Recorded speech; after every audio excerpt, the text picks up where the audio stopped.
Lo primero que pienso cuando pienso en un Capone es bravuconería.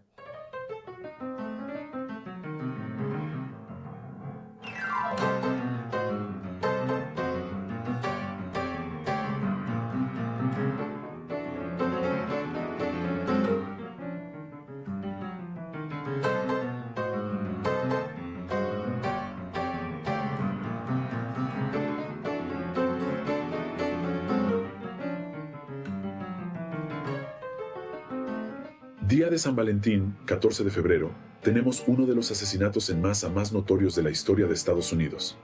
La masacre de San Valentín es la batalla final de una larga disputa entre la banda de Capone y la North Side Gang, en la que Al Capone envía a varios de sus hombres para asesinar a George Bugs Moran. Un Cadillac se detiene frente a un garaje en la zona de Lincoln Park de Chicago. Salen dos personas vestidas con uniforme de policía y otras dos con trajes normales. Los uniformados llevan escopetas. Los ponen contra la pared. Están a punto de cachearlos ostensiblemente cuando, de repente, abren fuego con ametralladoras, dejando tras de sí charcos de sangre y 7 cadáveres. Una persona sobrevive un par de horas, pero no puede identificar a los autores del asesinato. Generalmente se piensa que el asesinato fue llevado a cabo por la banda de Capone en represalia por el secuestro de un camión cargado de alcohol que fue robado por la banda de Bugs Moran, con quien Capone estaba en semiguerra. Durante los 2 meses siguientes hay una investigación sobre esto. Nadie es condenado. Es el momento en que su verdadera brutalidad sale a la luz y empezamos a pensar en él menos como un buen Robin Hood y más como un criminal extraordinariamente violento. Lo cierto es que no es seguro que cometiera este crimen. Lo más probable es que lo hiciera, pero no es seguro. Pero realmente lo que se debe tomar de esto no es tanto que este sea un crimen increíblemente violento, sino el hecho de que catapulta a Capone a los titulares a nivel nacional. Ya era bastante conocido. Al final de esto es muy conocido. Así que la masacre del día de San Valentín en muchos sentidos es un hito en la historia criminal de Estados Unidos. Esas fotos son espantosas, demuestran toda la brutalidad del ataque. Esto no fue solo una ejecución, fue una masacre al por mayor. Capone se convierte en el enemigo público número 1. Capone es el objetivo que debe ser eliminado.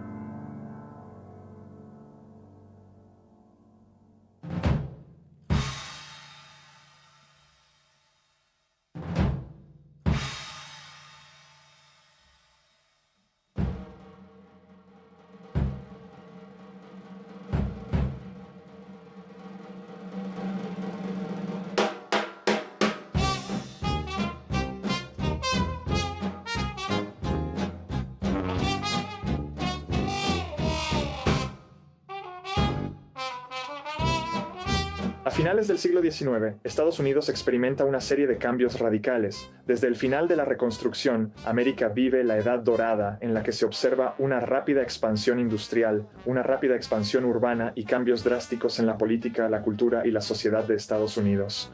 Vemos cómo América pasa de una economía muy rural a una economía industrial masiva, realmente después de la Guerra Civil Americana. Uno de los principales resultados de esto es el hecho de que necesitan mano de obra barata y obediente. Aquí es donde vemos el periodo de inmigración masiva de 1890 a 1914. Estamos viendo hasta 1 millón de personas que llegan al año, y esto es una población de 80 millones en todo Estados Unidos. Mientras que a principios del siglo XIX, la mayoría de los inmigrantes eran europeos del noroeste, como irlandeses y alemanes. Cuando llegaron los Capone, se refiere a los inmigrantes del sur y este de Europa, como el Imperio Ruso, partes del Imperio Húngaro e Italia. Esto generó tensiones en la sociedad estadounidense y mucha competencia en estos entornos en rápido crecimiento. La sociedad estadounidense se define a sí misma como urbana contra rural. Se define a sí misma como pobre contra rica, obrera contra patronal.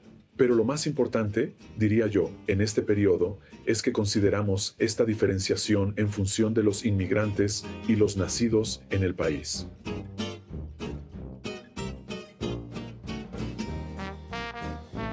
Al Capone nace en 1899 en Brooklyn, Nueva York.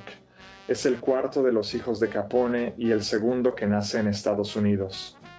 Sus padres eran inmigrantes de Nápoles. Su padre era barbero. Vivían en una zona empobrecida de Brooklyn, pero a su padre no le iba tan mal. Por lo que sabemos, Al creció y fue un estudiante relativamente bueno, pero era un luchador.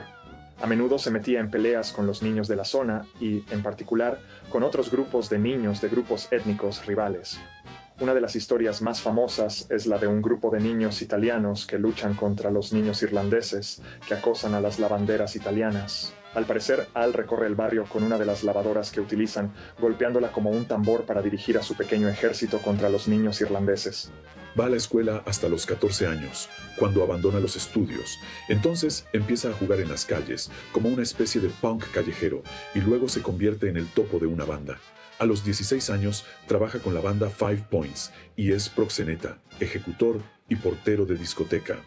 Su padre intenta mantenerlo alejado de la delincuencia y en particular de la influencia de su hermano mayor, Ralph, que está más involucrado en estas cosas y de hecho le pone como limpiabotas.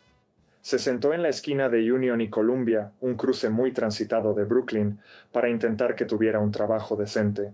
Pero Al se convierte en un delincuente porque monta un tinglado local, en el que consigue dinero para proteger a otros limpiabotas que intentan establecerse allí también. No dura mucho. Muy pronto está mucho más involucrado en la vida del crimen, sobre todo en Manhattan, pero también en diferentes lugares de Brooklyn.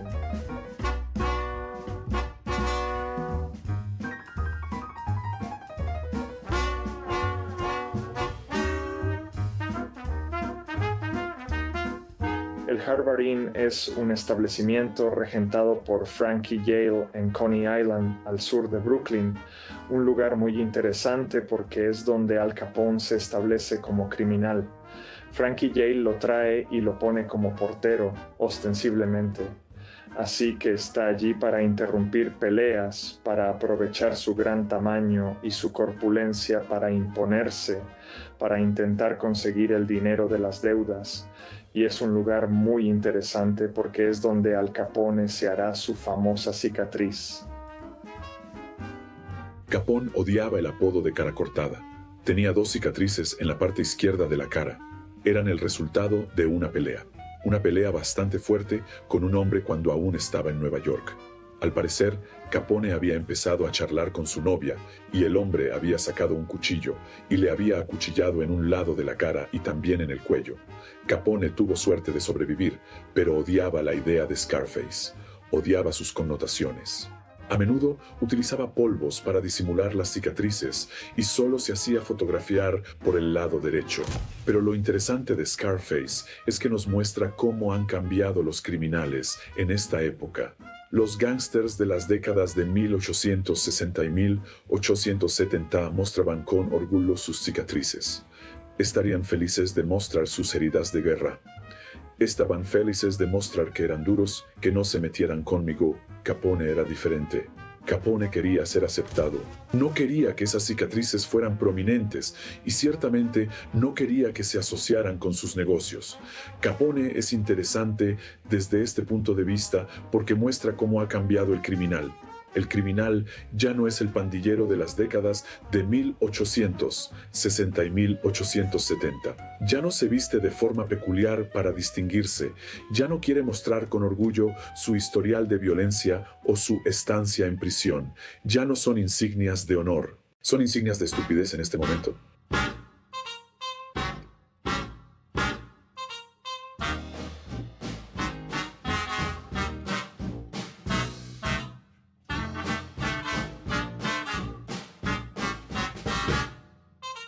Se marcha a Chicago tras unos años turbulentos en Nueva York. Se casa con su novia y al principio intenta ir por el buen camino. Se traslada a Baltimore, parece que para ser contable de una empresa local, pero en 1920 muere su padre y tiene que volver y asumir, como sabes, el paterfamilias para cuidar de la familia porque sus hermanos mayores no se ocupan realmente de las cosas. Y entonces vuelve a trabajar en el Harvard Inn, y es en el Harvard Inn donde comete un error crítico. Golpea a la persona equivocada. Golpea a Arthur Finnegan, miembro de los Irish White Handers, una banda rival enemistada con Frankie Yale. Sabiendo que los Irish White Handers iban a vengarse de él, Yale le dice que tiene que salir de la ciudad y Capone lo hace. Va a Chicago invitado por Johnny Torrio y se muda allí en 1921. Contrariamente a lo que mucha gente cree, Capone no fue obligado a abandonar Nueva York en 1919. Se fue voluntariamente. Se fue porque fue invitado a ir a Chicago por el terrible Johnny Torrio. Había conocido a Torrio como miembro de la banda Five Points, y Torrio trabajaba ahora para Big Jim Colosimo. Jim Colosimo, Diamond Jim, era el dueño de un enorme imperio de burdeles. En cualquier lugar, hasta 200 burdeles en Chicago, y estaba siendo sobornado por una pandilla Mano Negra. Las pandillas Mano Negra son extorsionistas. Una vez antes habían sobornado a Colosimo, pero en este momento está realmente asustado y esta vez se están acercando a él. Así que lo que necesita es músculo para entrar y derrotar a esta banda de Mano Negra, y Torrio no puede hacer esto por su cuenta. Llama a Capone, que viene y muy eficazmente se las arregla para destruir en gran medida, a través de la brutalidad, la banda de Mano Negra en cuestión. Cuando Capone ha terminado esto y asciende en las filas de la banda de Colosimo y Torrio, la leyenda dice que realmente quiere cambiar todo el negocio a otra marcha. La ley Volstead entró en vigor el 20 de enero de 1920 y Capone se da cuenta de que aquí es donde va a estar el dinero realmente grande. Hay una demanda casi ilimitada, hay facilidad de producción. Cualquiera que se ponga en el lado correcto de esto puede hacer una enorme cantidad de dinero. Así que trata de convencer a Colosimo de que este es el camino a seguir.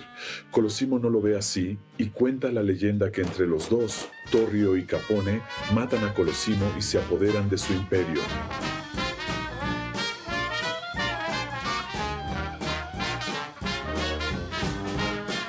Chicago era una ciudad que crecía muy rápidamente. A diferencia de Nueva York, era una ciudad relativamente nueva, y como había crecido tan rápidamente en tan poco tiempo, la ciudad estaba especialmente plagada de problemas. Crecer tan rápido significaba que había muchas oportunidades para desarrollar pequeñas comunidades, feudos en los que personas individuales podían tomar el control. Las autoridades tenían muchas dificultades para mantener el control sobre estos nuevos barrios, sobre este nuevo tipo de áreas, y así Chicago desarrolló una reputación de ser lo que se conoce como una ciudad abierta, un lugar en el que varias formas de vicio, aunque no eran legales, se les permitió continuar siempre y cuando no llamaran mucho la atención, y siempre y cuando obtuvieran sus sobornos de los criminales locales.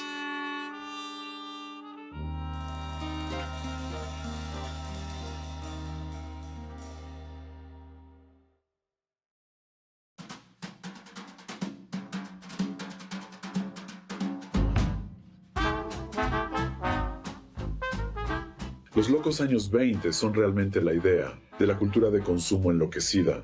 Tras una breve recesión después de la Primera Guerra Mundial, es un periodo de expansión económica sin precedentes. Las acciones están en alza, el desarrollo está en alza, hay auge de la tierra en Florida, otros lugares. Todo parece estar en alza y hay una explosión no solo en el sentido económico, sino también en el cultural.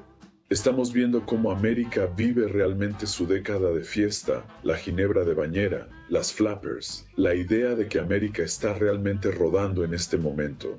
Durante la década de los 20 surge mucha música, mucho jazz, por supuesto, gente como Duke Ellington, Cab Calloway, Louis Armstrong, todos estos grandes nombres que ahora reconocemos como líderes del movimiento jazzístico.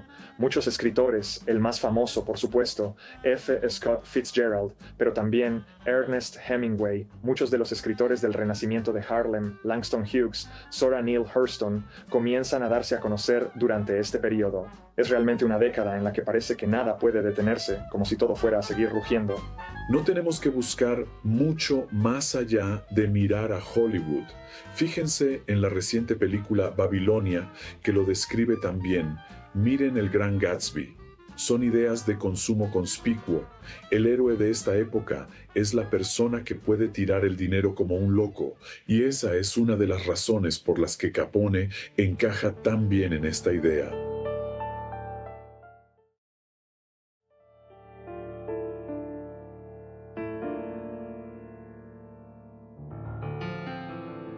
La ley seca es la prohibición de la producción, importación o venta de alcohol. Es el resultado de la 18ª enmienda que se aprueba en 1919 y se convierte en ley estadounidense el 20 de enero de 1920. Pero tardó en llegar porque fue el resultado de una campaña conservadora de varias organizaciones antialcohólicas que se viene desarrollando desde mediados del siglo XIX. La idea subyacente es que Estados Unidos puede crear un país sin alcohol. Sin alcohol, las esposas no serán maltratadas por maridos borrachos. Esos maridos no gastarán todo el dinero de la casa. Los negocios no sufrirán porque la gente tenga resaca y no pueda trabajar. Los grupos de presión religiosos defienden la idea de que el alcohol está mal, es inmoral. Todo esto llega a su punto álgido durante la Primera Guerra Mundial, en la que debido a las exigencias bélicas se prohíbe gran parte de la producción de alcohol para asegurarse de que todos los cereales, todos los granos. Cuando llega la prohibición a inicios de los años 20, es muy popular en el país. Mucha gente piensa, aquí vamos, Estados Unidos será el país que libere al mundo de la dependencia del alcohol. Siempre hemos sido un país de bebedores empedernidos y esta idea de poder detener esta decadencia nos entusiasma a casi todos alrededor de 1920. Pero así a mediados de 1920, la situación cambia. Los estadounidenses ven la prohibición como una licencia para la ilegalidad. Nadie hace mucho caso de la ley. De hecho, el consumo de alcohol aumenta durante la prohibición. Lo que vemos es un gran cambio a mediados de los años 20. Se pasa del apoyo a la prohibición al odio a la prohibición.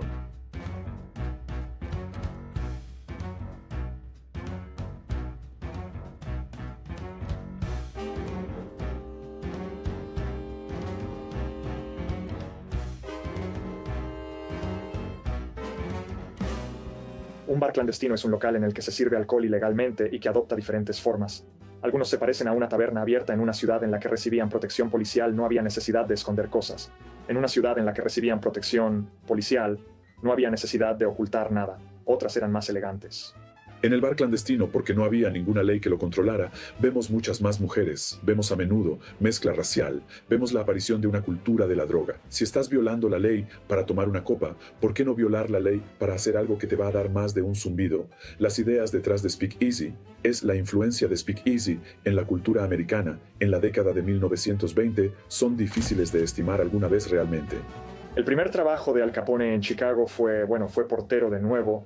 Fue portero del Four Deuces, que era un local en South Wabash Street. La mayor parte de su flujo de ingresos no era en realidad el alcohol en ese momento, era en realidad la prostitución, que era mucho más rentable. Pero muy pronto se hace cargo de mayores tareas de gestión, se convierte en el contador, se convierte en varias otras cosas. Y lo más interesante es que Al Capone estaba muy avergonzado de su tiempo en el Four Deuces, porque la prostitución era una gran fuente de ingresos para ellos. No quería ser asociado con la prostitución en general, y realmente le molestaba cuando alguien se refería a él como proxeneta o como alguien que trabajaba en esa industria en particular. El verdadero cambio en el crimen organizado en los años 20 no viene tanto de gente como Capone, sino de la forma en que se soborna a la policía, a los tribunales y a los políticos. El objetivo de la industria del contrabando es mantener a la policía lejos de él y lo hace pagándoles. La mayoría de los bares clandestinos pagaban grandes cantidades a la policía. Se aseguraban de permanecer abiertos porque pagaban a la policía para que no hicieran redadas. Es interesante, George Remus, un hombre muy extraño que controlaba el contrabando en Cincinnati, es quizás el mejor ejemplo de personas a las que se les pagaba Pagaba tanto dinero que al final dijo que no había suficiente dinero en los Estados Unidos para pagar a toda la gente que necesitaba pagar.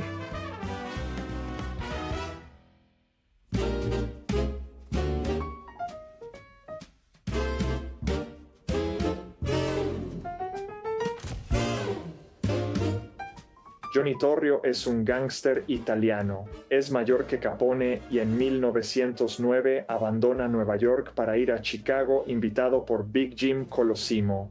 Dirige varios burdeles y varios negocios legales en Chicago y recientemente ha sido la amenaza de varios chanchullos de extorsión y Johnny Torrio es invitado a ayudar a aclararlo porque la mujer de Colosimo es la tía de Johnny Torrio.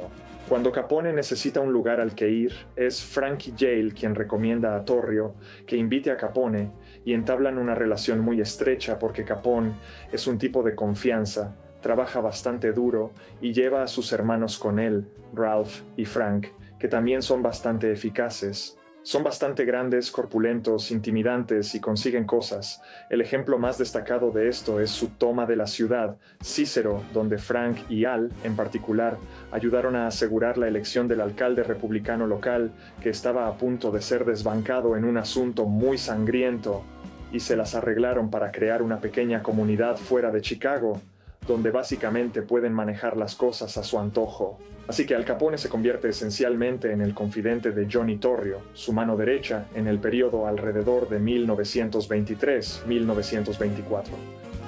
Torrio abandona Chicago en enero de 1925 porque teme por su vida. Todo esto ocurre por culpa de Dean O'Banion. Dean O'Banion engaña a Torrio y le tiende una trampa. Básicamente le dice a Torrio: oye, podemos hacer un gran negocio y si me pagas, te aseguraré un montón de alcohol. Y Torrio le paga $500.0.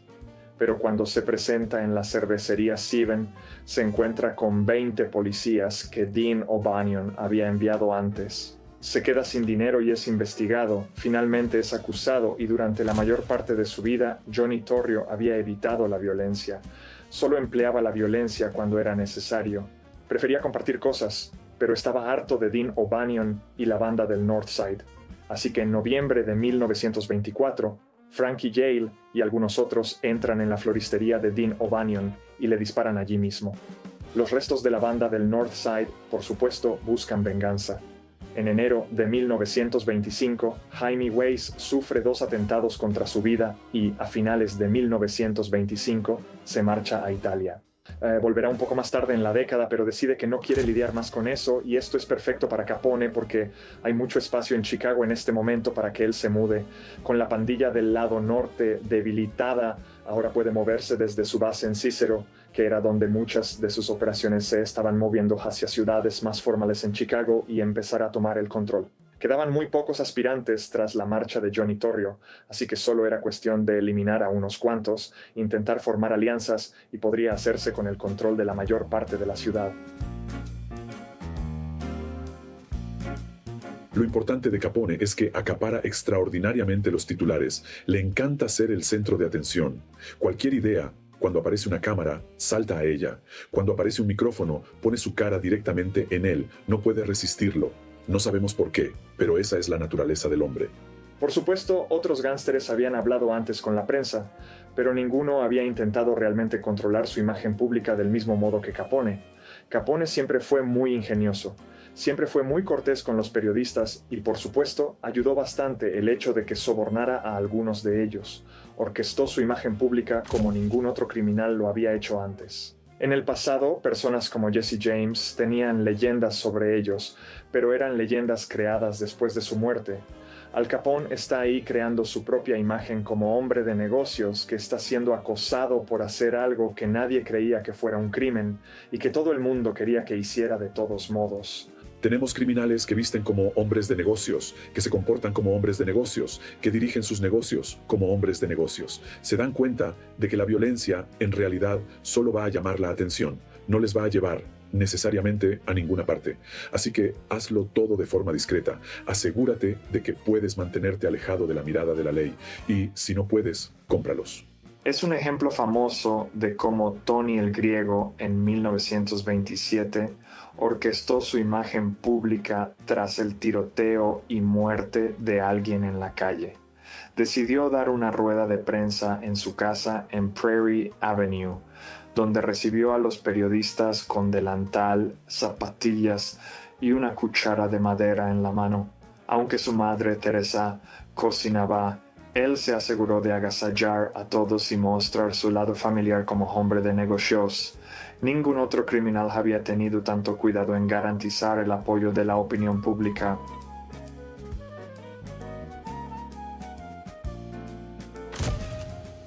En consonancia con la evolución de los componentes de miembro de una banda a gángster, vemos que su forma de vestir cambia drásticamente. Empieza de forma extremadamente extravagante, vistiendo con colores muy llamativos, mostrando el hecho de que es miembro de una banda concreta, y a medida que abandona los Five Points y se va a Chicago, su estilo cambia. Colosimo vestido, extremadamente llamativo. Su apodo, Demon Jim, vino del hecho de que llevaba grandes anillos de diamantes masivos. Capone adopta esto cuando llega a Chicago, pero a medida que se convierte más y más en su propio jefe, a medida que se convierte en un hombre de negocios más y más importante en Chicago, comienza a adoptar un estilo mucho más elegante, mucho menos extravagante. Es famoso por adoptar el sombrero fedora, por llevar el abrigo. Esta es la marca de Capone, pero en realidad es bastante discreta en comparación con la de muchos otros personajes, y ciertamente se puede averiguar el nivel del miembro de una banda por la ropa que lleva. Los soldados rasos visten de forma bastante llamativa, pero a medida que se llega a la cima, la ropa es cada vez más cara, elegante y discreta.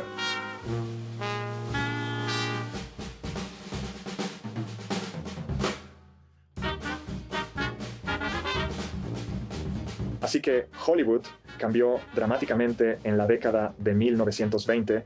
Lo más evidente, por supuesto, fue la expansión de las empresas de Hollywood. Más y más películas se estaban haciendo, pero también la consolidación de Hollywood en torno a determinados productores de cine y distribuidores de películas. Esto significaba que había mucho tipo de control monopolizador en este lugar. Estos son los años en los que Hollywood realmente comienza a tener un impacto sobre la cultura americana. Las celebridades se convierten en algo que muchos estadounidenses están muy interesados, y muchas de estas celebridades son estrellas de cine o estrellas del deporte.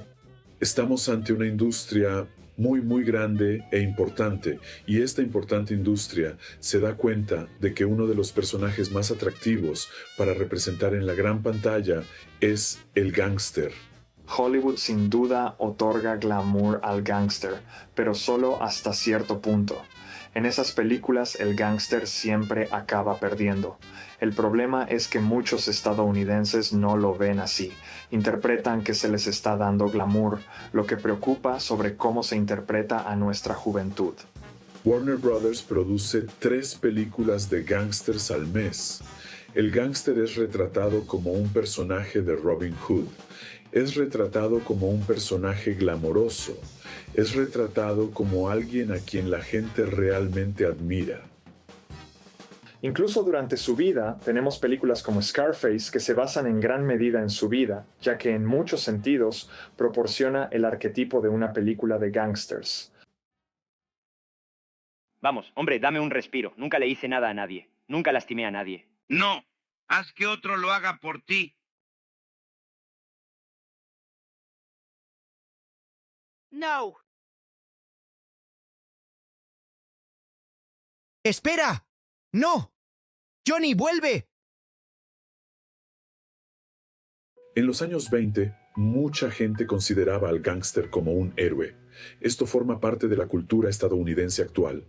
Quiero decir, si piensas en el rap de gángsters, la forma en que la persona que se la pega al hombre es vista como un héroe. Imagina que en los años 20 no puedes ni ir a tomar una copa. Si quieres tomarte una copa, el contrabandista es tu héroe, es tu salvador. Esta idea es importante por sí misma. Pero lo que es realmente más importante con el gángster en estos tiempos es el hecho de que ahora se lo presenta como una forma de salir de la vida ordinaria. Una vida menos ordinaria es lo que representa el gángster. El gángster representa a alguien que trabaja para sí mismo, alguien que no teme a la autoridad, alguien que hace las cosas a su manera, y si eso lleva a un cierto grado de violencia, la mayoría de la gente considera que eso también forma parte de la cultura estadounidense. El gángster está extraordinariamente glamorizado.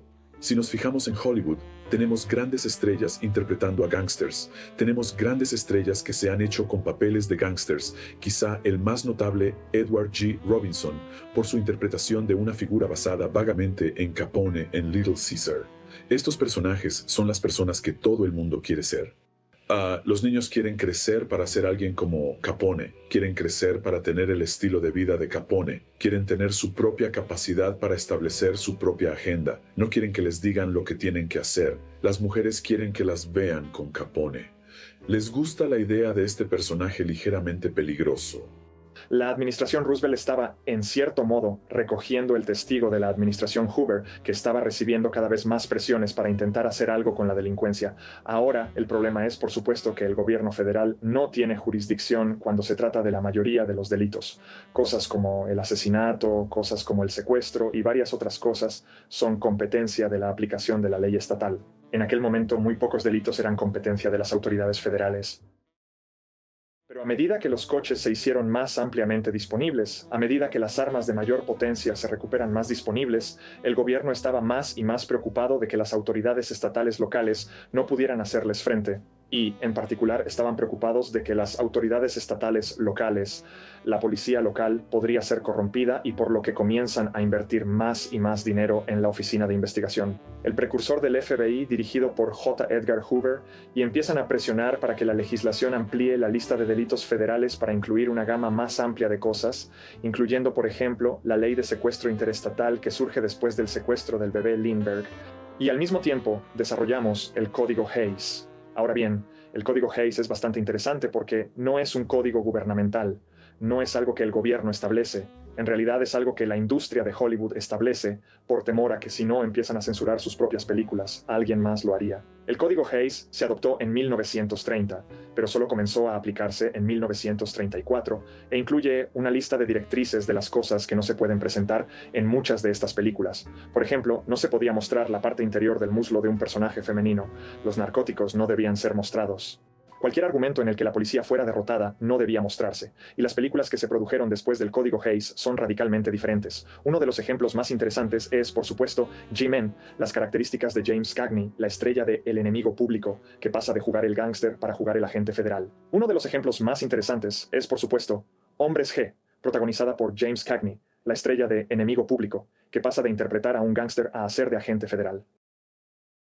Agente especial. Hey, ¿cómo está? No creo que tenga ninguna posibilidad. John. John. Rick. Tienes que llegar allí. Garage. 809 Allen Street. Brad tiene a la chica McCord en su coche. En cierto modo, el Código Hayes cambia a los héroes. El héroe es ahora el policía federal o local que arriesga su vida para intentar defender América y su sociedad. Lo que resume la popularidad de Capone en los años 20 es un libro publicado en 1930 por un tipo llamado Fred Pasley. Se llama Al Capone, la biografía de un hombre hecho a sí mismo.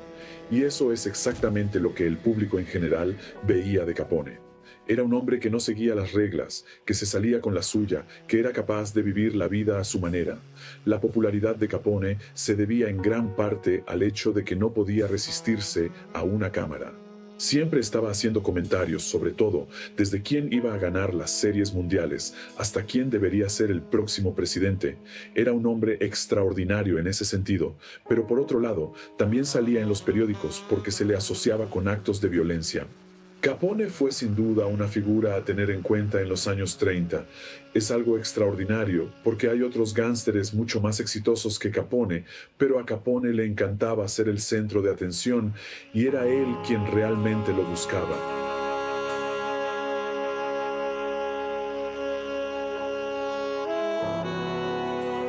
A finales de la década de 1920, con la pandilla del North Side huyendo y muchos de los otros rivales de Chicago desaparecidos, tiene un gran control financiero. desafía al jefe de la policía local a intentar arrestarlo, llegando incluso a presentarse en la comisaría y decir: si tienes pruebas de que he hecho algo malo, arréstame. Es valiente en ese sentido, pero creo que no tiene mucho ego, porque después de 1929 intenta retirarse varias veces. Intenta ir a Los Ángeles, pero el alcalde lo echa de la ciudad.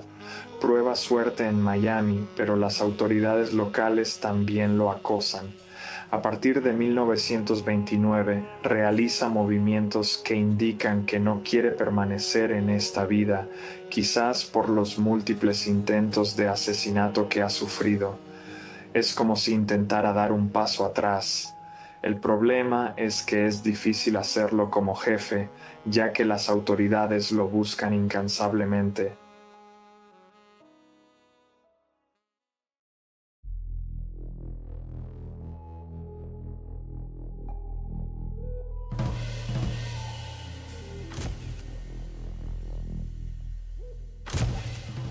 La masacre de San Valentín es la culminación de una disputa de 5 años entre The Outfit y la North Side Gang. Este es quizás uno de los puntos definitorios de la carrera de Capone. Al Capone está harto de los intentos de asesinato. Lo intentan en su restaurante favorito, vertiendo ácido en su sopa. Pero el chef se chiva y se lo cuenta a Capone. Intentan atraparlo en Hot Springs, Arkansas, que en aquella época era una ciudad abierta a la que los criminales iban a pasar unas pequeñas vacaciones, y él estaba absolutamente harto de que la North Side Gang y sus remanentes fueran a por él. Así que aparentemente, no sabemos si lo organizó, envió a sus hombres tras Bugs Moran. Los hombres de Bugs Moran caen en una trampa y el vigía piensa que Bugs Moran está entre este grupo en particular, pero resulta que no lo estaba. Y los hombres de Capone los detienen vestidos de policías. Los 7 hombres están alineados contra la pared. Parece que están a punto de ser cacheados y, en lugar de eso, se utilizan metralletas Thompson contra ellos. Son acribillados de forma brutal. Los fotógrafos acuden al lugar y captan unas imágenes icónicas que se difunden por toda la prensa y que indignan a la opinión pública estadounidense. La forma en que Capone logra escapar de este incidente en particular, la forma en que nadie es realmente encarcelado por esto, nadie es realmente capturado directamente por la masacre del día de San Valentín, es interesante. Probablemente indica que la gente ha sido sobornada. También indica la incompetencia de la policía en comparación con cómo se comportarán en los años 30. La masacre de San Valentín, en muchos sentidos, es un punto de inflexión en la historia criminal de Estados Unidos.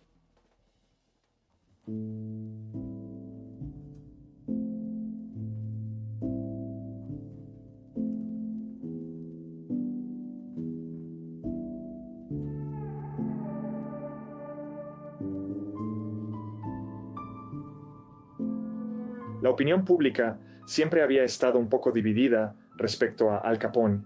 Para la mayoría de los estadounidenses, los asesinatos de Lampa no eran tan notables porque las personas asesinadas eran criminales. Para muchos de ellos sentían que era su venganza, y durante mucho tiempo la prensa había equilibrado estos relatos de los asesinatos del gangland con esas discusiones sobre el día de Capone en el béisbol o ya sabes lo que había comprado, donde había sido fotografiado. Su relación con figuras importantes de Chicago y por supuesto los editoriales eran bastante mordaces con Al Capone. Se avergonzaban de él. Pero después de 1929, las cosas definitivamente cambiaron. Esas fotos son espantosas, demuestran toda la brutalidad del ataque. Esto no fue solo una ejecución, fue una masacre al por mayor.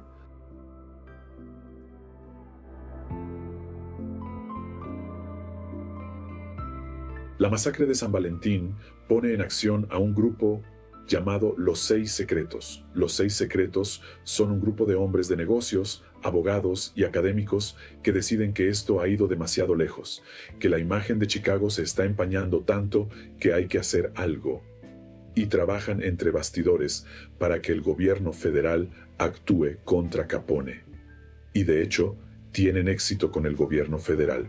Aparentemente, persuaden al presidente Hoover todas las mañanas. Debemos atrapar a Capone. Así que lo que vemos es un cambio en la actitud hacia Capone. Capone se convierte en el enemigo público número 1. Capone es el objetivo que debe ser eliminado.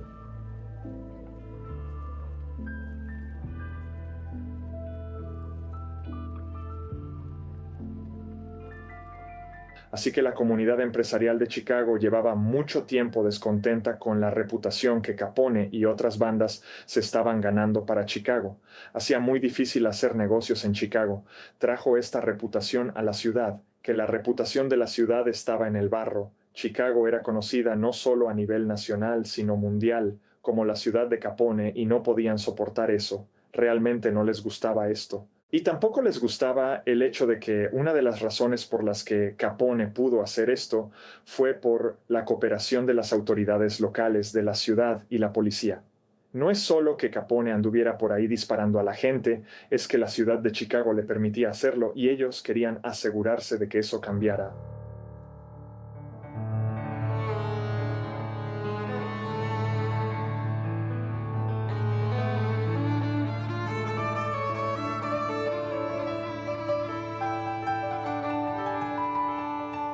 Capone era tan flash y la mayoría de la gente estaba realmente sintiendo el pellizco en 1931. Hemos tenido el crash de Wall Street, la comprensión de que las políticas que Hoover está instigando no están funcionando y nos dirigimos bien hacia la depresión, hacia un nuevo territorio. Y lo interesante acerca de la Gran Depresión es que no es de ninguna manera la peor depresión que Estados Unidos ha pasado, pero se le da un dinamismo por el hecho de que la década de 1920 ha sido una época de auge. La gente está acostumbrada a eso y ahora de repente se desenchufa la economía americana y la gente está en caída libre. No saben dónde va a terminar esto, no saben cómo va a terminar. Un hombre que está comprando camisas increíblemente caras, que está gastando más dinero en su cuenta de carne cada semana que probablemente la mayoría de los estadounidenses ganan en todo un año. Esto es ridículo y la gente realmente ya no lo acepta. La estrella de Capone ha decaído.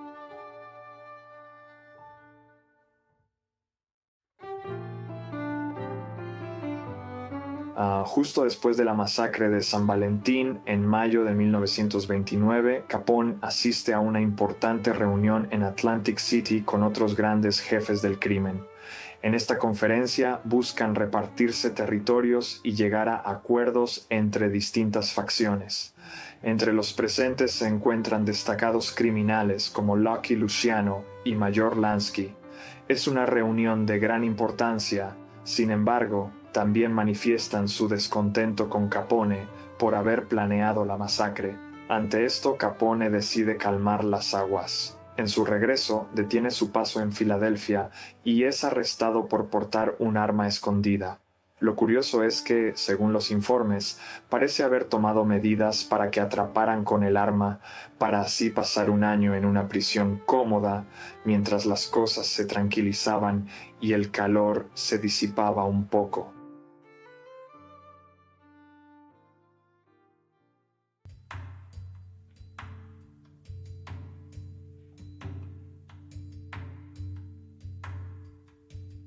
Así que era muy difícil condenar a Capone por varias razones. En primer lugar, el hecho de que la mayoría de los delitos que cometió eran a nivel estatal. Cosas como asesinato, cosas como secuestro, cosas como chantaje, siempre y cuando no cruzaran las fronteras estatales, y en la mayoría de los casos no lo hacían. Todas estas cosas serían manejadas por las autoridades estatales, y debido a que Capone tenía tal libertad de acción, digamos, con la policía local debido a su extensa, era muy difícil inculparlo prácticamente de cualquiera de esos grandes crímenes. Pero también tiene que ver con el hecho de que era bastante bueno ocultando sus activos y ocultando su papel dentro del movimiento. Su nombre no aparecía en ninguno de los libros de contabilidad. Todas las propiedades que poseía estaban a nombre de otras personas, así que tiene mucho dinero, pero nada está a su nombre. No paraba de decir que obtenía el dinero de los negocios, que la gente le prestaba dinero, que la gente hacía esto, que la gente hacía lo otro, y así, en realidad, es muy difícil inmovilizarle. En realidad no hace muchas de las cosas de las que se le acusa, así que es muy difícil decir que ha movido el alcohol a través de las fronteras estatales, porque por lo general son sus subordinados los que están haciendo estas cosas. Es muy difícil decir que hizo algo como la masacre de San Valentín, precisamente porque está en Florida en ese momento, así que tiene coartadas para todo. Trata de mantener sus manos limpias siempre que puede, y el gobierno federal simplemente no tiene la jurisdicción para atrapar atraparlo por la mayoría de las cosas de las que se le acusa. Así que el pensamiento general es que es juzgado por evasión de impuestos porque es la única cosa por la que pueden atraparlo. Y esta idea es muy prominente en el pensamiento americano. Capone ha llevado las cosas demasiado lejos. Generalmente, miramos esto y decimos, bueno, solo lo hicieron por evasión de impuestos. En realidad, hacerlo por evasión de impuestos es una política brillante. Piénsalo. Si eres un americano en 1931 y estás pagando tus impuestos, y aquí está este hombre que te han dicho que está ganando hasta $100.000 al año y no está pagando sus impuestos, ¿todavía piensas en él como un héroe? Lo más probable es que no. Usted probablemente piensa, bueno, ¿por qué debo pagar mis impuestos cuando él no lo hace? Así que la idea de hacerlo por evasión de impuestos es en realidad muy inteligente. No solo eso, sino que es muy fácil de cuantificar o relativamente fácil de cuantificar, y su hermano en realidad ya ha sido condenado por evasión de impuestos, por lo que no es una técnica novedosa, pero es una muy eficaz. Hasta ese momento, muchos delincuentes se amparaban en la idea de que la Quinta Enmienda les protegía de esto. La Quinta Enmienda dice que no estás legalmente obligado a revelar nada que te incrimine a ti mismo, y argumentaban que si presentaban declaraciones de la renta, estarían admitiendo que estaban implicados en actividades ilícitas. Ese argumento se anula en 1927 con el caso Estados Unidos contra Sullivan, en el que el Tribunal Supremo determina básicamente que no, que de hecho hay que presentar declaraciones de impuestos sobre todos los ingresos, sean ilícitos o no, y que la protección de la Quinta Enmienda no es aplicable. El gobierno de los EEUU decide entonces ir tras algunos criminales de bajo nivel que no son muy buenos en el mantenimiento de registros, que incluye a Ralph Capone, tratar de atraparlo primero, y es ahí donde van a desarrollar la experiencia para ir tras Al Capone él mismo. Frank J. Wilson es un agente de la Oficina de Hacienda, el brazo ejecutor del IRS, y en 1929, Andrew Mellon, el jefe del Tesoro por orden de Hoover, y otros, básicamente le dice que atrape a Capone. Ahora utiliza la contabilidad forense para tratar de encontrar cualquier error que Al Capone hace que podría revelar y podría vincularlo a los miles de documentos que han recuperado de varias redadas en los últimos años. Que Al Capone hace que podría revelar y podría vincularlo a los miles de documentos que han recuperado de varias redadas en los últimos años. Ahora hay miles de documentos que tienen que revisar, y el nombre de Al no aparece en prácticamente ninguno de ellos, excepto en uno.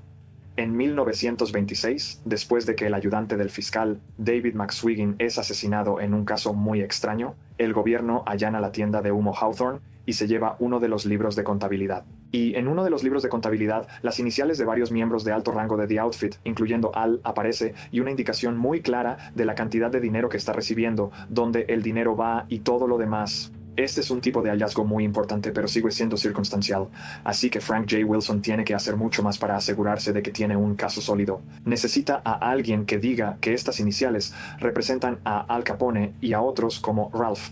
Así que deciden ir tras varias personas que trabajaban en la organización en ese momento. En otras palabras, de 1925 a 1927, necesita a alguien que diga que estas iniciales representan a Al Capone y a otras personas como Ralph. Así que deciden ir tras varias personas que trabajaban en la organización en ese momento. En otras palabras, de 1925 a alrededor de 1927. Se las arreglaron para encontrar a dos contadores y utilizaron algunas tácticas muy turbias para conseguir que entregaran pruebas del Estado. Con el primero, se enteraron de que tiene fobia a los insectos, así que Wilson lo mantiene en una celda llena de cucarachas y otros insectos hasta que se convierte. Al otro, lo encuentran gracias a Eddie O'Dare, que es un informante, lo rastrean hasta Miami, lo acorralan cuando nadie mira y básicamente le insinúan que si no se convierte en prueba del Estado, lo van a liberar muy públicamente y cuando The Outfit lo vea, lo van a matar para asegurarse de atar todos los cabos sueltos. Así que con el libro de contabilidad y los testigos que pueden corroborar que esta inicial es de hecho Al Capone, finalmente pueden determinar, Frank Jules finalmente puede afirmar claramente que hay dinero que se hace, que Al Capone en realidad recibió ese dinero y que como resultado no presentó una declaración de impuestos.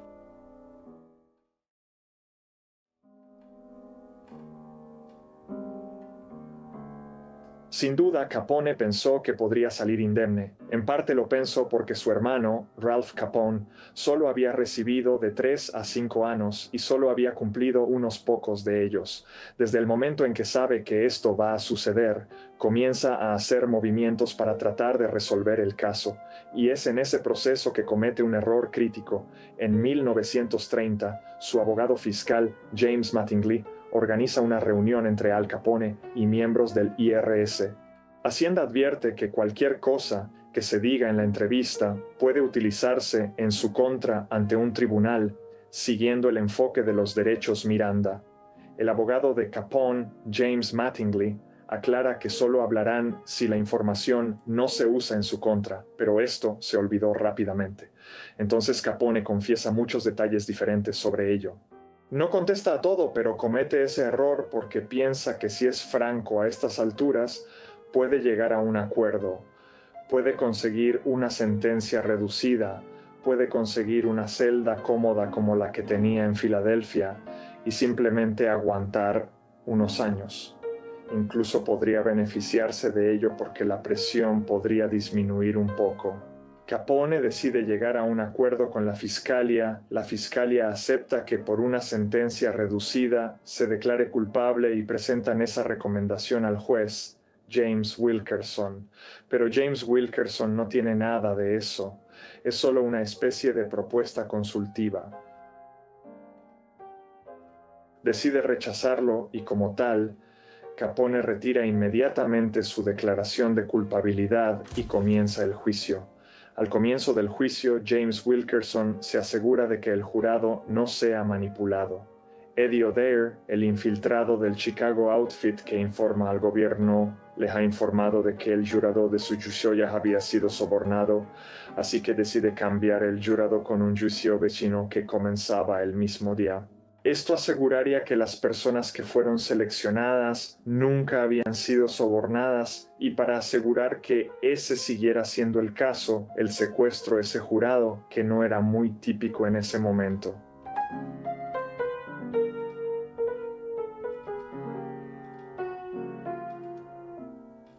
A Capone le cayeron 11 años, sobre todo porque el juez James Wilkerson estaba realmente obsesionado con él. Esto fue evidente durante todo el juicio, por lo que realmente le echó el guante. Capone había estado esperando, tal vez de 3 a 5 años, con básicamente solo 2 si se comportaba, pero 11 era mucho más de lo que esperaba.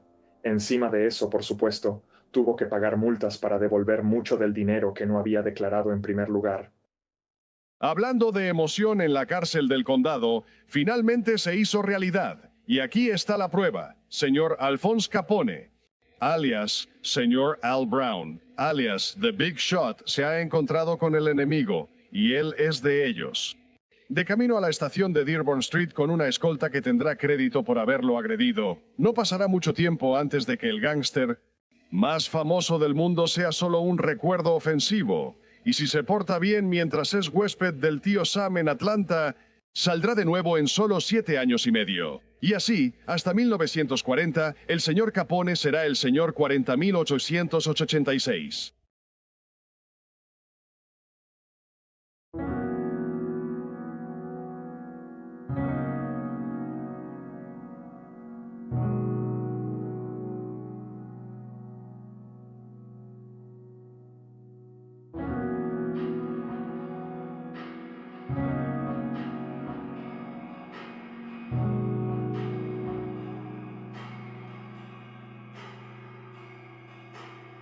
En realidad, al principio no iba a ir a la penitenciaría de Atlanta para su juicio, al menos eso pensaba él.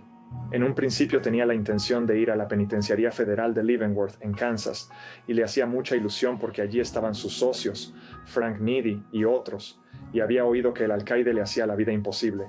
Pero el día en que debía ser trasladado y por la radio, él y su familia se enteran de que en realidad va a ser trasladado a Atlanta. Se dirige al sur, a Atlanta, y hay una serie de rumores que dicen que llevaba una vida muy acomodada. Pero todo esto es producido por los medios de comunicación, unos medios que tenían un gran interés en presentarlo como alguien que estaba dirigiendo las cosas. Habían desarrollado esa narrativa durante muchos años, y así continuaron jugando con ella.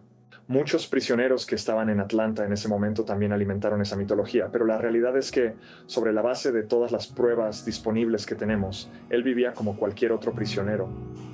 Compartió celda con otras personas, no recibió ningún derecho de visita especial y solo obtuvo el economato estándar de 10, que todos los demás obtuvieron en ese momento. Lo único que tenía de extraordinario era su reputación, lo que significaba que a menudo era objeto de mucha atención por parte de sus compañeros de prisión que le acosaban.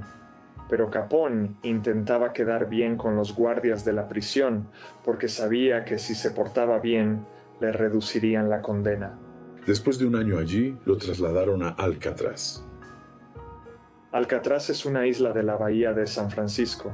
No está muy lejos de tierra firme, es visible, pero es imposible llegar a ella. Las fuertes corrientes de la zona hicieron que no necesitaran muros muy altos para encerrar a los presos. Iba a ser una prisión modelo. Iba a ser una prisión donde se pudiera ayudar a los mayores enemigos públicos, y en el tiempo que Capone estuvo allí, compartió esa prisión con algunos criminales muy destacados de la época. Gente como Machine Gun Kelly, gente como Alvin Creepy Karpis, gente como Doc Arthur Barker, y fue trasladado allí por diferentes razones. En primer lugar, porque había sido el enemigo público número 1, el gobierno quería que la gente supiera que iba al lugar donde iban todos los peores prisioneros, pero también porque esas historias sobre él teniendo un tiempo cómodo en Atlanta estaban tan extendidas. El gobierno quería cortarlas de raíz y enviarlo al lugar donde podían estar seguros de que nada de eso estaba sucediendo. Estuvo involucrado en un desagradable incidente en el que fue apuñalado por un compañero. Era el prisionero número 85. Ya no era Capone. Alcatraz es sombrío, es frío, es húmedo y no hay, al parecer en este momento, no había manera de salir de ella. Era la nueva prisión de máxima seguridad.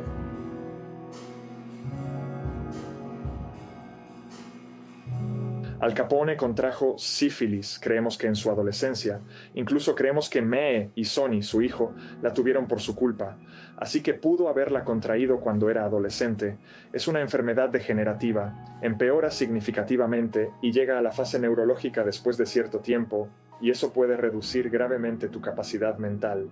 Tiene mucho deterioro físico también, hasta el punto de que en febrero de 1938 o alrededor de entonces, Capone se derrumba absolutamente de camino al desayuno y tiene que ser hospitalizado. Incluso se le mantiene en el pabellón de salud mental durante su estancia en Alcatraz para tratar de recuperarse.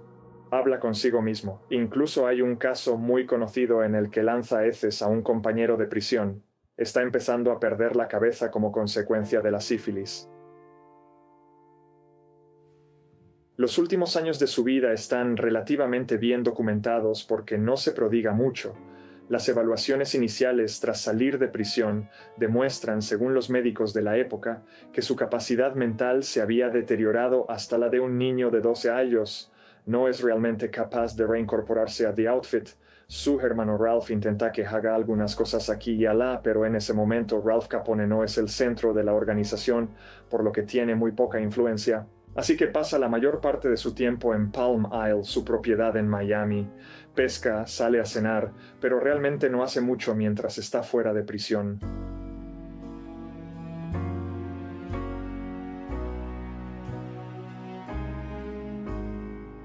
Capone muere en 1947. Primero sufre un derrame cerebral, pero finalmente sufre un ataque al corazón. Muere rodeado de su familia. Es un asunto relativamente discreto. El funeral está rodeado de periodistas, pero no asiste mucha gente porque para entonces Al Capone ya se había desvanecido. De los últimos años de su vida es muy famosa la frase de uno de sus antiguos socios que decía que estaba más chiflado que una cabra. Cuando muere, no recibe la misma atención que en el apogeo de su carrera. El legado de Capone es peculiar, pero no hay ninguna razón real por la que una figura relativamente menor en términos de contrabando se haya convertido en una figura tan icónica. Yo diría que el legado de Capone se debe realmente a que amaba la fama. Quería ser famoso. Capone no puede resistirse a saltar delante de una cámara. No puede resistirse a hablar por un micrófono. No puede resistirse a salir con gente famosa, no puede resistirse a hacer una broma sobre lo ineficaz que es la policía. En muchos sentidos, es famoso porque es un bocazas, pero eso también le sirve a las fuerzas del orden. Así que a las fuerzas del orden les gusta golpear a Capone. Les gusta hacerlo parecer mucho más importante de lo que realmente es. Si tenemos en cuenta que lo llevaron ante la justicia en 1931, pero si llevas a alguien ante la justicia, que en realidad es una figura bastante menor, gran cosa. Pero si llevas al capo, al enemigo público número 1 ante la justicia, de repente la financiación que quieres conseguir para expandir tu pequeño imperio policial crece. La publicidad que obtienes crece. Cuanto mayor es la redada, mayor es la fama, mayores son las recompensas. Entonces podemos ver que Capone es famoso porque la gente quería que él fuera famoso.